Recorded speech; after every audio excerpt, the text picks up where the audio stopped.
recipe, and in this video guys, we're going to cook isda na tulingan. I'm going to share with you a simple but yummy recipe of tuna, small tuna, okay? Na tulingan. We call this tulingan in Bicol, and the recipe is called picadillo, okay? So what are the ingredients that I'm going to use in order for me to cook tulingan? Tulingan picadillo. I'm going to use, this is the main ingredients, the tulingan, okay?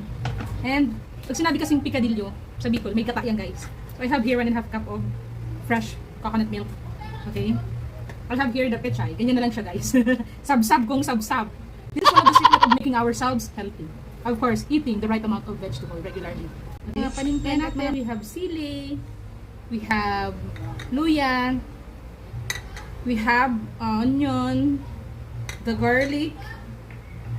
Since ang picadillo natin ay ipapaksiw ko muna, so I'm going to use vinegar, okay? Vinegar guys.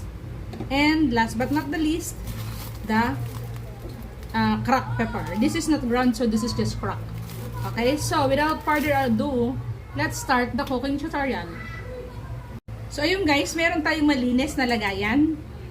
Pwede na natin tong ilagay yung fish. Isa, murang isda ngayon. 3, 4, 5. May asin na to guys. Sinugasan ko to ng maigat, may asin na to. 6, 7, 2, 4, 6, 7, 8, 9, yeah, ayan. So, 3 may small tuna siya guys. Binuhat-buhat ko para hindi na masama yung tubig na may dugo. So, ayun guys. So, ilalagay natin yung bawang kasi ipapaksiw nga natin. Ilalagay na natin yung sibuyas. Ilalagay na natin yung luya, okay? At syempre, ilalagay na natin ang suka. Suka ang ilalagay natin. And cracked pepper.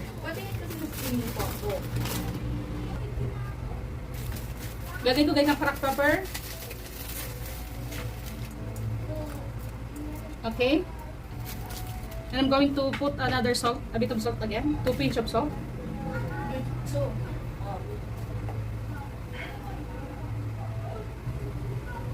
At ayun guys, takpan na natin at pwede na natin on ang apoy, okay? So yun guys, may apoy na. So lutuin na lang natin siya sa suka. Okay, so pagluto na yung gata, pagluto na yung fish sa suka, that's the time for us to put the sili, the gata, and the pechay. Okay, so dyan kayo guys, stay lang. Pwede din natin pala guys lagyan ng suka, ay ng tubig, kung gusto natin medyo madami-dami tubig, yung liquid pala, sorry. May na siya guys, diba? May suka. Hi guys! Great day! Ayan guys, welcome back to Pearl TV. At sa video na to guys, ay nagluluto ako guys ng ating favorite. One of the favorite ng ating mga kagaya ko ng mga probinsyana na taga Bicol. We love eating picadillo. But before that, before the major cooking yung isda is pinapaksiw muna namin. So as you can see, sarap ng amoy. Ayan, malapit na maluto ang ating picadillo. Ayun guys, reflex ko yung lutuan ko guys. Ayan, insa. Kung gusto niyo umorder nito guys, click the link below. Maganda siya guys, perfect. Lalo sa mga kagaya ko na nagko-cooking vlog. So maganda siya at ilang beses ko na itong ginamit, quality. Okay, regalo lang naman to sa akin ni Mr. ko ng December. So, isang set siya guys. Napakamura lang. So, click the link and have your own cooking set. And guys, ang ganda oh. Pwede din siya sa induction cooker. Okay? So, lutuin na natin yan at continue na ako sa tutorial ko ng picadillo.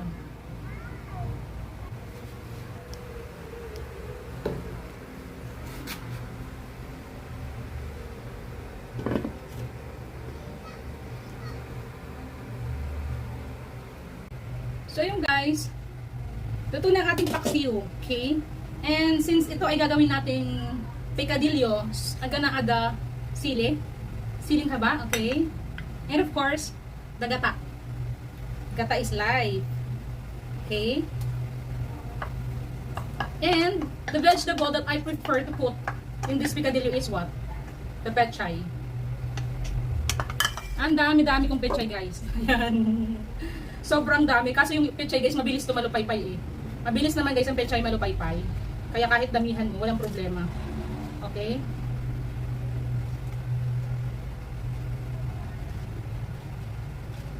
Lalagyan na lang natin to ng ano.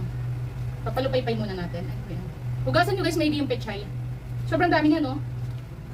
Kasya naman to guys. Pinaano ko pa sa tubig. Yung gas. Dami oh. Dami tayong kain ng gulay guys. Para maging tayong healthy. Healthy all the way. So, as you can see, ayan. I-steam muna natin siya. Ganyan. Huwag natin tipirin ang sarili natin sa mga mura at masustansya pagkain. Takpan ko lang saglit. Ganyan muna. Kasi sobrang dami naman ng ano, ng medyo magata siya dito. So, i-steam ito. Wait natin na mag ano siya, maluto. Tapos dadagyan ko din ng panimpla sa ibabaw kahit konti lang. Guys, ayun guys. Sarap ng amoy. Nag-ano na siya guys, nag-hook-hook na, 'di ba? Naluto na yung gulay. So, perfect na lagay natin ng timpla din yung gulay sa ibabaw. So, we're gonna put salt. Okay. Salt. Kasi, okay lang naman mag-salt. Basta tamang dami lang. And then, we have here the ground pepper. Kanina, naglagay ako ng cracked pepper sa fish, di ba? So, lagay natin ang ground pepper. Panimpla lang sa gulay.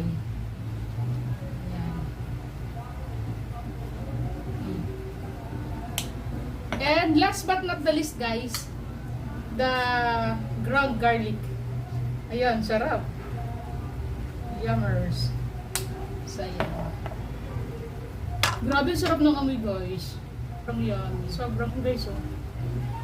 Sa mga kagaya ko na mahihilig sa gulay, kahit gulay lang okay na kami. Mura na, tipid, at healthy. Walang masyadong taba. Walang bad cholesterol tayo na mako-consume.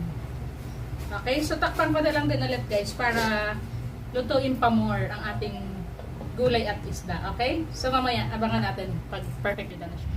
So ayun guys, luto na to guys. Yummers! This is picadillo. Tingnan natin yung sabaw.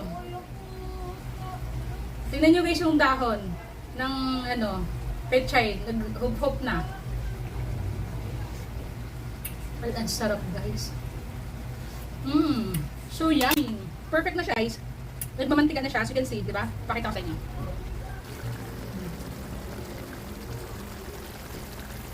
It's done.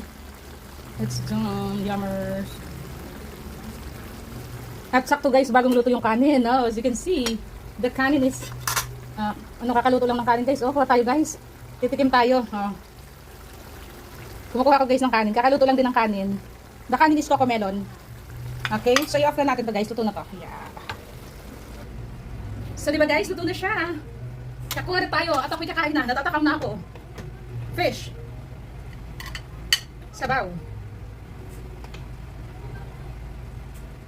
And of course, vegetable. Okay? Tingnan nyo guys ang vegetable. Sobrang mura lang ng vegetable dito. So, diretso na to reaction video. In front of you. Ay, ang sarap. Mag-react tayo. Short reaction video. Sarap. Ang sarap. Ang sarap guys. Manamis-namis kasi super fresh yung vegetable. Super fresh yung gata. Kasi fresh gata yung ginawa ko. Nilagay ko, diba? Bagong bigat ng kalaga. Yung meat, yung fish, sobrang fresh. Recipe. Picadillo. Okay? So, gayahin nyo na yung recipe ko guys. Sobrang simple pero healthy way of cooking fish. Kasi, diba? Tayo na nakasanayan natin na ano, from time to time. Prito lang, ganyan-ganyan. May iba pa yung recipe yun, di ba? Paksiw din muna natin, tapos picadillo.